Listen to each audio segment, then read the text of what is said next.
لوٹ آؤ قرآن اور صاحب قرآن کی طرف۔ روزانہ درس قرآن جامع مسجد حضرت بابا فتح شاہ رحمۃ اللہ علیہ راج جنگ میں۔ آئیے سنتے ہیں علامہ صاحبزادہ طاہر منظور مرتضی کی زبانی۔ وما ادراک ما القارعہ یوم یکون الناس کالفراش المبثوث وتکون الجبال کالعہن المنفوش فاما من ثقلت موازینہ فهو فی عیشۃ راضیہ واما من خفت موازینہ فامہ ہاویہ وما ادراک ما ہی نار حامیہ۔ صدق اللہ العظیم۔ یاران گرامی، آج ہم قرآن پاک کی سورہ القاریہ جو ترتیب کے اعتبار سے 101 نمبر سورت ہے، اس کی تلاوت کر رہے ہیں اور اس میں 11 آیتیں ہیں۔ اس کا مضمون، اس کا مفہوم ان دلوں کے لیے اور ان کانوں کے لیے جو نصیحت قبول کرنے والے ہیں، جو اللہ کے خوف اور اس کی خشیت کا عنصر اپنے دل میں رکھتے ہیں، ان کے لیے اس کا مفہوم نہایت ہی ناصحانہ ہے، نصیحت کرنے والا ہے۔ ترجمہ کرتے ہیں اور ترجمے سے ہی ساری بات سمجھ آ جائے گی، میرا نہیں خیال کہ اس کی کوئی مزید وضاحت کی ضرورت پڑے گی۔ اللہ تعالیٰ نے ارشاد فرمایا القارعہ۔ قارعہ ویسے عربی زبان کے اندر اس وقت کہتے ہیں کہ جب کوئی چیز تیزی کے ساتھ کھنکھنانے لگ جائے یا کڑک کے ساتھ کوئی آواز آئے تو اس کو القارعہ کہتے ہیں۔ مطلب القارعہ کڑکنے والی، کھنکھنانے والی یا زوردار آواز والی۔ مال قارعہ، یہ زوردار آواز والی چیز کیا ہے؟ وما ادراک ما القارعہ، آپ کو کیا معلوم کہ یہ زوردار آواز والی چیز کیا ہے، یہ کڑک والی چیز کیا ہے؟ یہ 3 آیتیں محض اسی بات پر اللہ تعالیٰ نے بیان فرما دی کہ قارعہ، یہ قارعہ کیا ہے، تمہیں کیا معلوم کہ یہ قارعہ کیا ہے؟ یہ محض یہ تینوں آیتیں قارعہ کے متعلق جو بیان فرمائیں، محض اس کی اہمیت یا اس کی افادیت یا اس کے کہہ لو کہ اس کے بہت بڑے ہونے کے لیے یہ ساری چیزیں بیان فرمائیں۔ تمہیں کیا پتہ وہ کیا چیز ہے؟ اب خود ہی آگے اس کی وضاحت بیان فرما دی کہ وہ کیا ہے۔ فرمایا یوم یکون الناس، یہ القارعہ جو ہے یہ وہ دن ہے، یوم وہ دن ہے، یکون الناس کہ جس دن لوگ ہو جائیں گے کل فراش المبثوث۔ فراش کہتے ہیں پتنگے، جو پروانے، اور مبثوث کہتے ہیں بکھرے ہوئے۔ یہ وہ دن ہے، القارعہ وہ دن ہے کہ جس دن لوگ بکھرے ہوئے پتنگوں کی طرح پڑے ہوں گے۔ جیسے ہمارا بلب جلتا ہے نا، خاص طور پہ آپ نے دیکھا ہوگا گرمیوں میں گلی میں بڑا بلب چل رہا ہے اور اس پہ کیڑے مکوڑے آ کے اس کے ساتھ ٹکراتے ہیں، مرتے ہیں اور نیچے گرے ہوتے ہیں۔ کوئی ترتیب نہیں ہوتی، کسی کیڑے کی، کسی پتنگے کی کوئی ترتیب نہیں ہے کہ کوئی لائن سے پڑے ہوئے ہیں، کچھ نہیں ہے۔ جو جیسے گر گیا ویسے ہی گر گیا، جہاں پڑا ہے وہاں پڑا ہے، جس حالت میں پڑا ہے اسی حالت میں پڑا ہے۔ فرمایا یوم یکون الناس، یہ وہ دن ہے کہ جس دن لوگ ہو جائیں گے کل فراش المبثوث، بکھرے ہوئے پتنگوں کی طرح، بکھرے ہوئے پروانوں کی طرح لوگ پڑے ہوئے ہوں گے۔ اللہ اکبر۔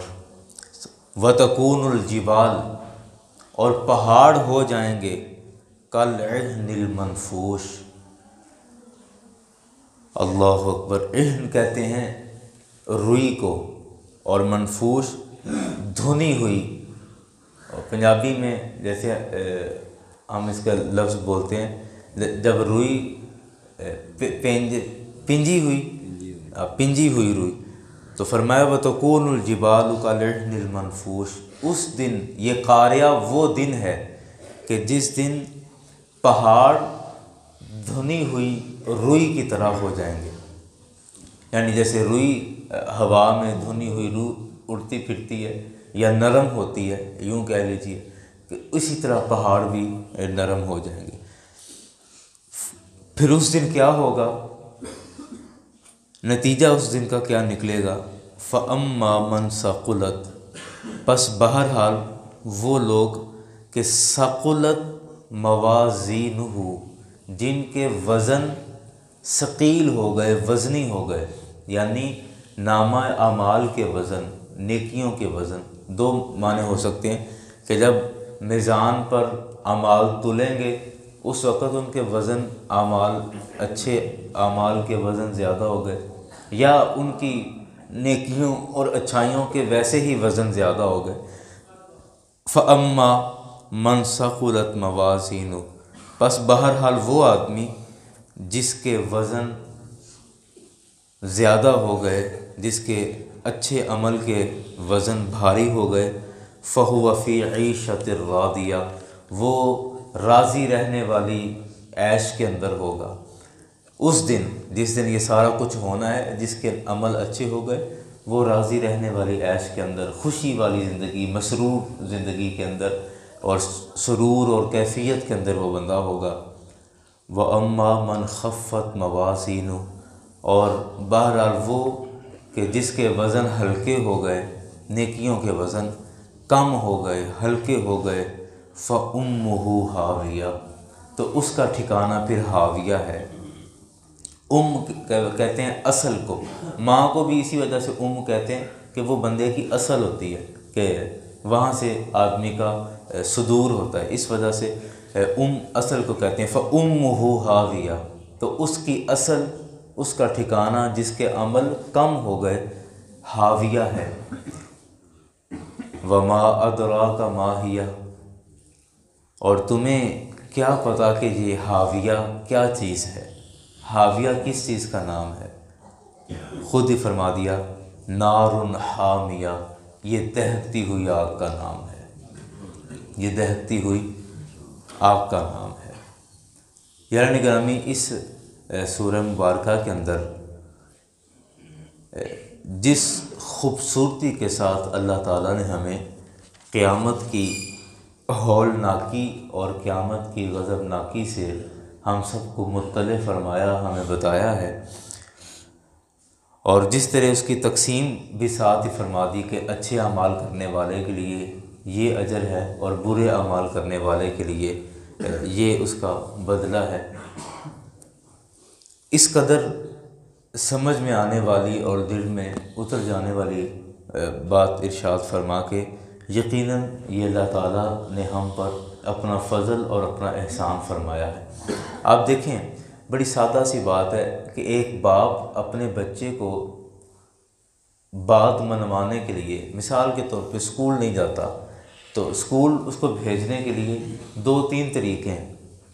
یا تو سب سے پہلے وہ اس کو پیار سے کہتا رہے گا بیٹا چلا جا اسکول، چلا جا، سمجھاتا رہے گا، وہ نہیں مانا، پیار سے نہیں مانا، پھر کیا کہے گا، پھر اس کو تھوڑا لالچ دے گا، چل یہ 10 روپے لے لے، یہ 20 روپے لے لے، چل آج 30 دے رہا ہوں، چلا جا اسکول، لالچ دے گا، پھر بھی نہیں مانا تو تیسرے نمبر پہ کیا ہوگا، پھر سختی کرے گا، اب نہیں گیا نا تو پھر دیکھتے رہا میں کیا حشر کرتا ہوں، اٹھ، پھر جلدی سے اس کو جھٹکے گا اور اس کو اسکول لے جائے گا۔ میں سمجھتا ہوں وہ کامیاب ہے وہ بچہ جو تیسری دفعہ بھی آ کے یا جھڑک پر بھی آ کے اسکول چلا گیا ہے، وہ بچہ کامیاب ہے۔ اللہ تعالیٰ نے قرآن پاک میں جب ہمیں ہدایتیں ارشاد فرمائی، ہمیں باتیں بتائیں، تو اللہ تبارک و تعالیٰ نے کبھی بڑے پیار سے بات کی، بڑے پیار کے ساتھ بات کی، یا ایھا الانسان یا ایھا الذین آمنوا، اے ایمان والو، اے لوگو، یعنی یہ پیار کا انداز ہے نا۔ یہاں بات نہیں مانی تو پھر جنت کا لالچ بھی دیا، کہا کہ اچھے عمل کرو گے تمہیں جنت ملے گی، اچھائی کے کام کرو گے تمہارے لیے جنت ہے، پھر بھی نہیں مانے تو پھر جہنم سے ڈرایا، اچھا نہیں یہ کام کرے گا تو پھر دیکھ تیرے لیے یہ جہنم تیار کر رکھی ہے، تو ابھی بھی نہیں کرے گا تو یہ دہکتی ہوئی آگ ہے تیرے لیے۔ یعنی ہر اعتبار سے ہر اعتبار سے کوشش کی گئی ہے کہ کسی نہ کسی طریقے سے یہ انسان سیدھے رستے پہ آ جائے، صحیح پیار سے آ جائے، پیار سے آنے والا نہیں ہے، لالچ سے آ جائے، لالچ سے آنے والا نہیں ہے، ڈر سے ہی آ جائے، جس اعتبار سے بھی آ جائے۔ اور میں کہتا ہوں وہ بھی بندہ کامیاب ہے جو ان تینوں میں سے کسی طریقے سے بھی وہ سیدھے رستے پر آ جائے، وہ کامیاب ہے، اور وہ دنیا بھی اپنی بہتر کر لے گا، اپنی آخرت بھی بہتر کر لے گا۔ وہ پیار سے مان جائے تب بھی ٹھیک ہے، لالچ والی بات پر آ جائے یا ڈر والی بات پر، آخری درجے پر بھی آ کے مان جائے، صحیح انسان کی بات کر رہا ہوں، مان جائے صحیح، تو وہ کامیاب ہی کامیاب ہے۔ اللہ تعالیٰ ہم سب کو قرآن پاک کی نصیحت قبول کرنے کی توفیق عطا فرمائے، اور یہ قرآن پاک کی نصیحتیں، یہ قرآن پاک کی ہدایات ہمارے لیے آسان فرمائے، اور ان پہ عمل کرنا ہمارے لیے سہل فرمائے۔